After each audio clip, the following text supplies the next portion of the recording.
আমার রেসিপি চ্যানেলে আপনাদের সকলকে স্বাগত জানাই। আজকে আমি আপনাদের একটি নতুন রেসিপি শেয়ার করব, যেটা চা দিয়ে খেতে ভীষণই ভালো এবং রেসিপিটা একটু ইউনিক টাইপের, এবং সেটা কি করে করব সেটাই আপনাদের আমি দেখাচ্ছি। আপনারা আমার সঙ্গে থাকুন। এর জন্য আমি নিয়ে নিচ্ছি 1 কাপ ময়দা, আর নিয়ে নিচ্ছি 3 চামচ টক দই। এটা এই ময়দাটার মধ্যে দিয়ে দিলাম। আর নিয়ে নিচ্ছি 1/2 চামচ নুন। আর মিষ্টির জন্য দিয়ে দিচ্ছি গুঁড়ো করা 1 চামচ আর 1/2 চামচের মতো মিষ্টি।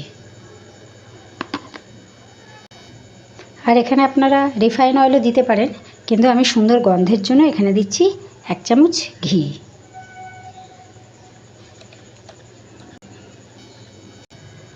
আর দিচ্ছি একটি ডিম ফাটিয়ে এবার আমি ব্যাটারটাকে মাখা শুরু করে দিয়েছি। এবার এই ব্যাটারটাকে আমি মাখছি। আগেই জল দেবো না, আগে দেখবো যে জলটা লাগে কি না। এগুলো দিয়ে আগে ভালো করে মেখে নিচ্ছি, যদি লাগে তাহলে আমি জলটা দেব। দেখুন আমি ময়দাটা যে মেখেছি এখনও কিন্তু জল লাগেনি দিতে, এতেই সুন্দর করে মাখা হয়ে গেছে। দেখুন এই মাখাটার মধ্যে কিন্তু আমার জল দিতে হয়নি, যা দিয়েছিলাম তাতেই মাখাটা হয়ে গেছে। এবার এটাকে আমি 3-4 মিনিট বা 5 মিনিট এমনি রেখে দেবো, একটা প্লেট দিয়ে ঢেকে রেখে দেবো। আর হ্যাঁ, আপনারা ঘিয়ের বদলে রিফাইন তেলও দিতে পারেন। দেখুন এটা 5 মিনিট হয়ে গেছে ডোটা। এবার এটার থেকে আমি কিছুটা ডো নিয়ে নেব।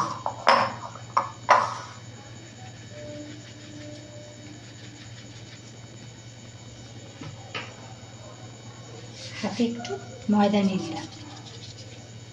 এটা শুরু করে করতে হবে।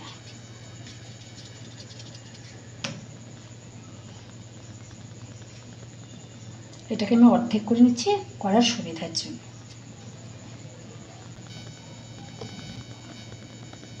দেখুন ডোটাকে এইভাবে লম্বা করে নিতে হবে।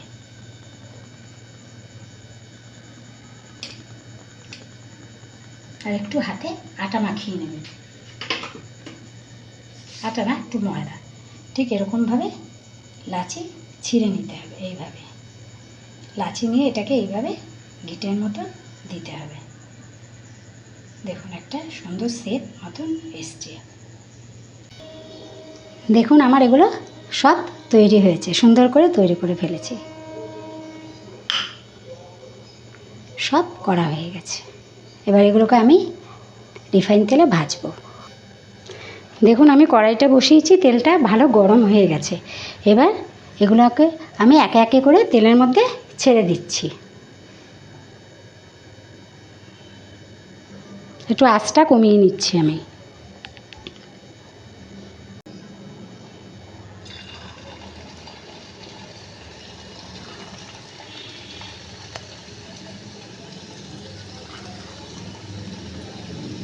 একটা একটা করে ছাড়তে হবে। দেখুন ভাজাগুলো হয়ে গেছে, লাল লাল করে ভাজা হয়ে গেছে। এগুলো কিন্তু যখন ভাজবেন আঁচটা একদমই কমিয়ে নেবেন, তাহলে ভেতরটা ভালো করে ভাজা হবে, সিদ্ধ হবে। এবার আমি এগুলোকে একে একে তুলে নেব।